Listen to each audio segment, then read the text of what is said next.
I just say how delighted and honoured we are that we have the influence and the wisdom of President Higgins here today. Really important, and also Minister Sherlock. I just want to take a few moments. I have to confess, I don't think I've ever spoken before President Higgins, and it's made me feel somewhat uncomfortable. I don't know why.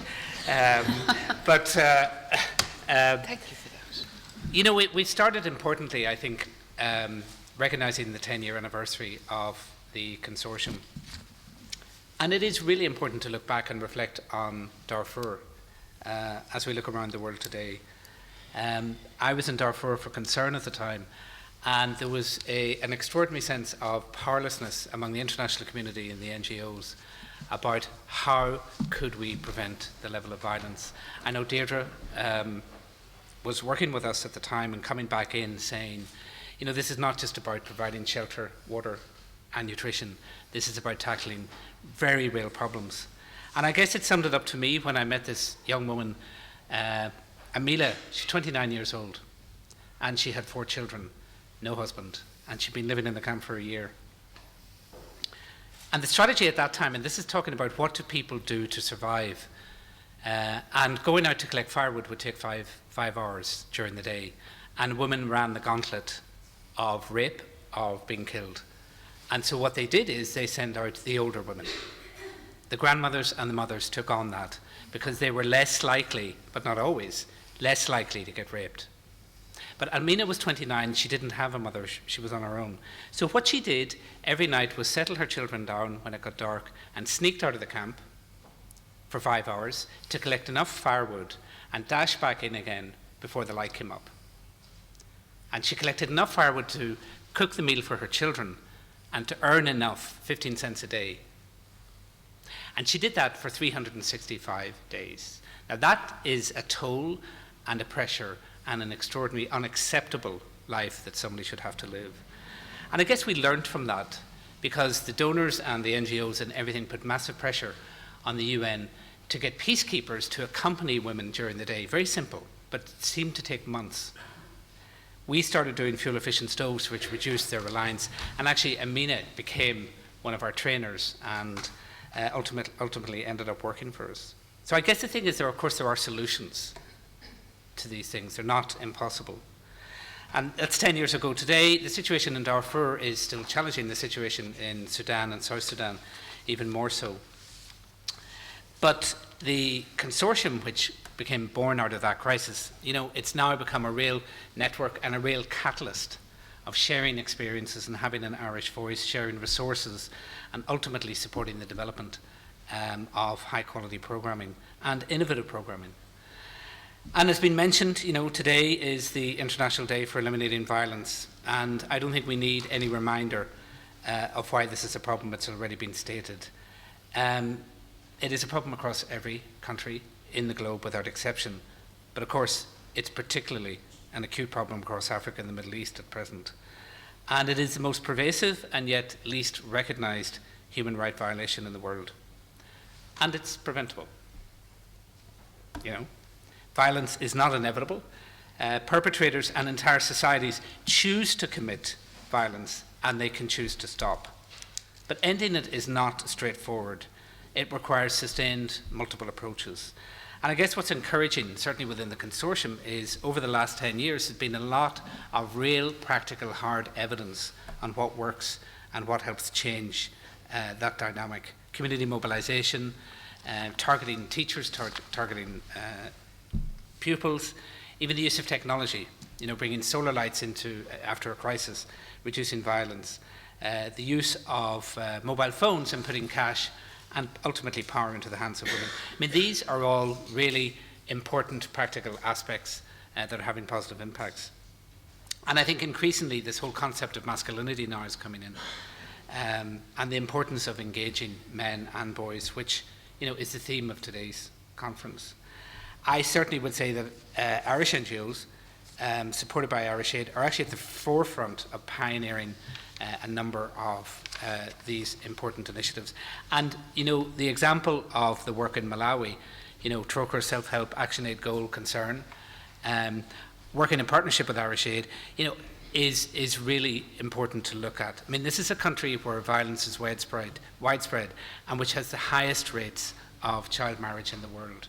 And the exhibition and the photographs, it's ultimately really a positive celebration of the work that is having tangible impact. And there's many more examples. You're going to hear later this afternoon from a young man, Anthony Keedy, who's here today. He's been working with our team in Lebanon and with his organisation Abad, which is transforming men's attitudes and behaviours and reducing the impact of domestic violence among refugee families. And I was in Lebanon last week sitting with a group of Syrian men, and they'd been through this programme, again funded by Irish Aid, for the last 8 or 9 months. And these are men that now are 5 years into living off humanitarian handouts, and they were very, very open about this sense of powerlessness and helplessness.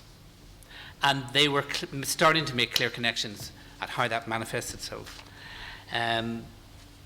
But the training had actually brought them a kind of new sense of opportunity, a new sense of what kind of coping mechanisms. And the group that I met was actually a group of teachers, and they were very excited by the fact that they were working with women on rebuilding the school and getting their kids into school. So, beyond the necessary provision of water and shelter, these kind of programs, which are really tackling the horrific kind of social side of displacement, isolation, and crisis, are critically important. And, it's been mentioned at the global level, there's a lot happening in the He for She campaign. I have to say, I went on, and I will totally confess, President Higgins, I think, was one of the first heads of state to sign up to that, and congratulations for him to doing that. I was a recent sign-on. I went in and clicked in, and I became the 2,785th man in Ireland to do so. So I would say that this is a fantastic campaign, but we have a lot more work to do. And if you click into the rest of the globe, in the countries which really are beset with huge issues of violence, in Syria, there's only 93 men signed up. In the DRC, where 48 women are raped every hour, there are 69, and in the Yemen, only 36. Now, I know there are internet issues with that, but the reality is this is where we really need to get these campaigns out. And we are seeing what social media, in the wrong hands, is doing. It's highly effective in mobilizing people for good or for bad. And the He for She campaign needs to be driven out for good, much, much more so than we're seeing. We have also the foundation and the renewed commitment on the Sustainable Development Goals. Gender has now become much more central to that, and there's a much more comprehensive list of targets spelling out what that needs to do. And Ban Ki-moon, we know, has stated that we have to leave no one behind. We have to go to the furthest behind first, and we know who that is. Those are the $1-a-day people, mostly women, whether they're at the end of some long road in Zambia struggling to feed, or whether they're in a refugee camp. And the reality is, if you change the language around the goals, and if you turn these into rights, because ultimately that's what they are, the right to eat, the right to access to health, the right to equality, the right to freedom from persecution and violence. And if you change that language, you turn what are ultimately aspirations into obligations, and you move from ambition to action. And with the challenge that lies ahead, that's what we need to do. We need to have the rigour of accountability, and we need to have the rigour of ambition within that if we're going to achieve it. It's 20 years since the Beijing Declaration. It became a blueprint for most governments around the world. And a lot has happened. The UN did what it was supposed to do. It delivered 7 UN resolutions. The most important, I guess, one of them being 1325 on women, peace and security. Pushed out the Millennium Development Goals. And countries in Ireland embraced this, and gender became centre stage. But I guess overall in the last 2 decades, the scorecard has been pretty mixed.